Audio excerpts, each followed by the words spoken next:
Yes, people, reality-based diets, bank holiday Monday, yeah, the day after Easter Sunday. I'm not going to talk on sermons and, all that, because I'm sure we've indulged in, the festivities over the weekend, whether you just had eggs, right, chocolate eggs, I don't know what that's got to do with anything, right, or whether you went to church and all that.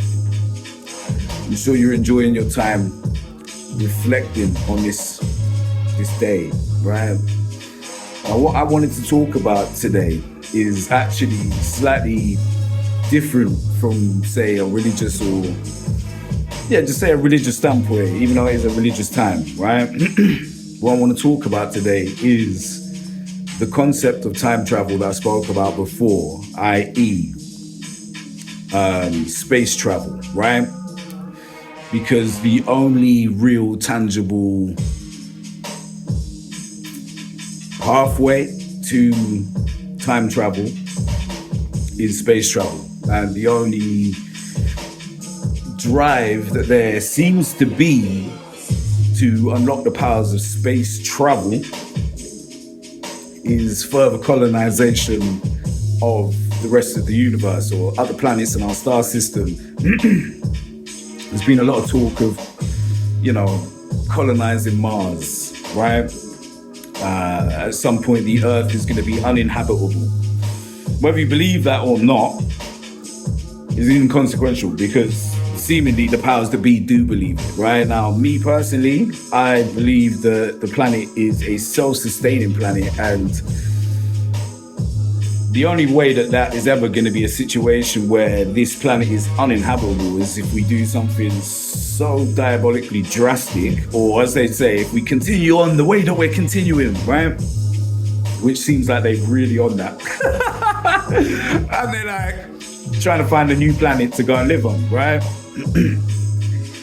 Now, whether or not you deem what I'm talking about to be conspiracy is all factual information that I'm giving you, right? Even the fact that whether you want to accept it or not, the Hadron Collider, the thing where they switched it on, they were trying to send one atom to another point in space, right? Not out in space, but in the space within the Earth, right? Obviously, one point of the collider to another point, I believe, right? It was either an atom or a particle or something, right? But sending something from here to there, right? Like that, right?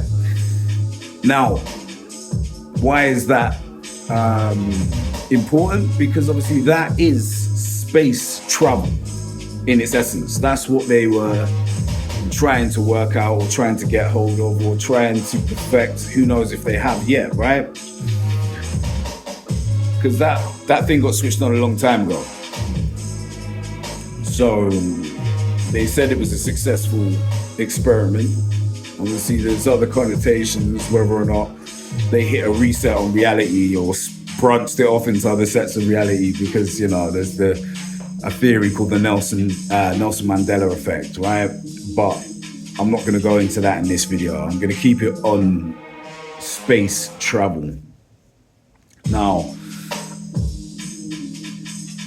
the point that we're at is a simple point where I think the majority of people on Earth don't want to go to Mars. Like, what for? Like, I've seen pictures from the rover and that, and there's nothing guarded.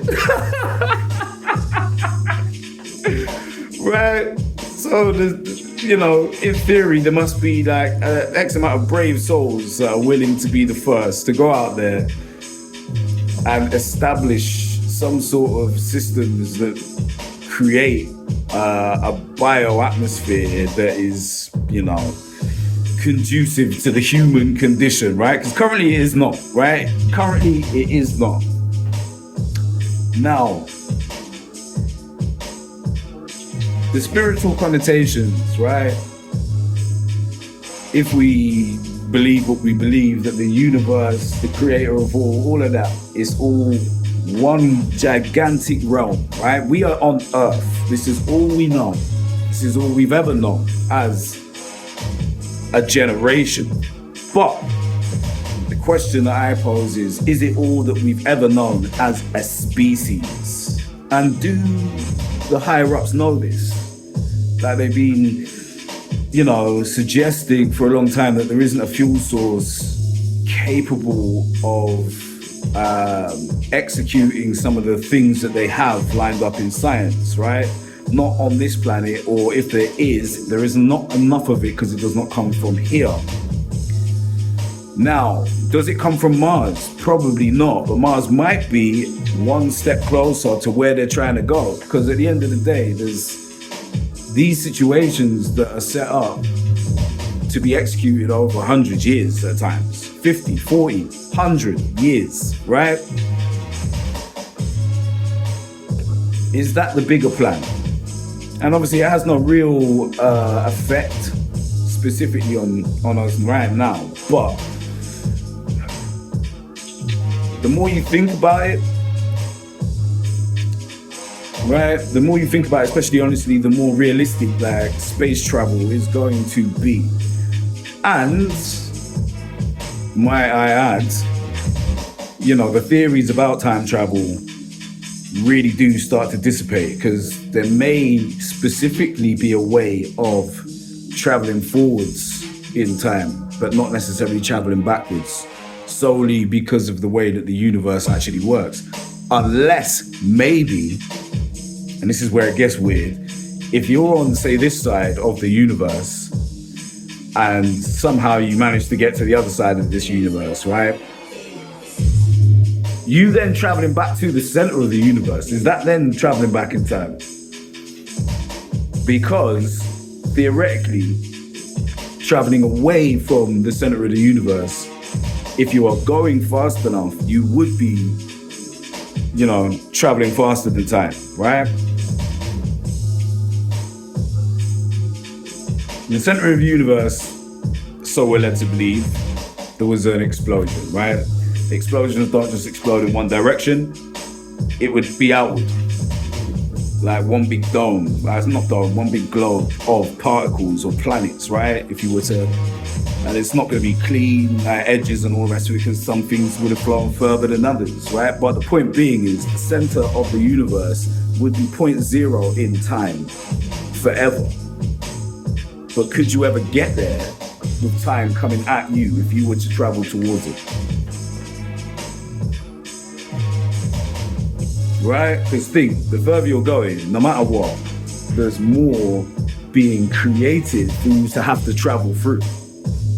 Unless you can move faster than time and light, I guess. Right? And that's the mission that they're on, right? Whether you like it or not, that's what they're trying to do. So we will see. May not be within our own life, well, my lifetime, but I gotta say, it is exciting times. There's levels to it, right? But yeah, for now, reality-based diets, not strictly spiritual. We're just talking sci-fi, I guess, for now, right? Stay woke, stay blessed. Peace.